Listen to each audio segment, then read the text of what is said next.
খুবই এটা আমাদের দরকার। আমাদের দেশের একটা বড় সমস্যা ছিল আমরা ডকুমেন্টেশনে দুর্বল। আপনারা এখানে যারা সাংবাদিক আছেন তাদেরকে আমি 22শে ডিসেম্বর থেকে 72-এর 1972 জুনের পর্যন্ত আপনারা পেপারগুলো পড়বেন, বা পুরো 72 সালটা পর্যন্ত পেপার পড়বেন।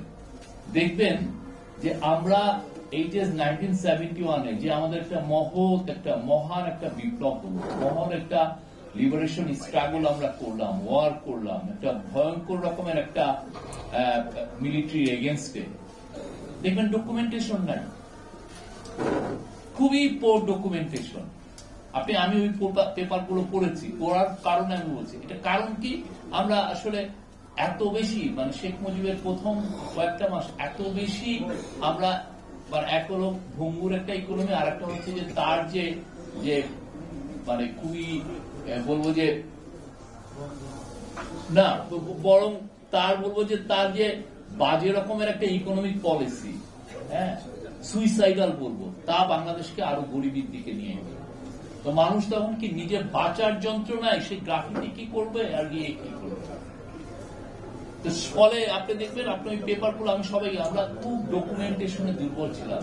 ফলে এসে দেখবেন যে 10, 15, 20 বছর পরে কে 1971 সালে জন্ম হয়েও কিন্তু সে মুক্তিযোদ্ধা হয়ে গেছে, ডাকাত হয়ে গেছে, মুক্তিযোদ্ধা, মন্ত্রীও হয়েছে, ঠিক না? তো এই যে এটা কারণ কি, আমরা ডকুমেন্টেশন সে সময় করি নাই, কার কি রোল ছিল আমরা এগুলো লিখি নাই। পরবর্তীতে যে যার মতো নিজের নিজে আবিষ্কার করেছে, আমি এটা হয়েছি, ও এটা হয়েছে। এবারে যে গ্রাফিতির যে বই আমাদের এই বিপ্লবকে ধরে রাখবে, নতুন বাংলাদেশের যে গণ অভ্যুত্থান হলো, এই গণ অভ্যুত্থানকে ধরে রাখবে, এটা খুবই ইম্পর্টেন্ট।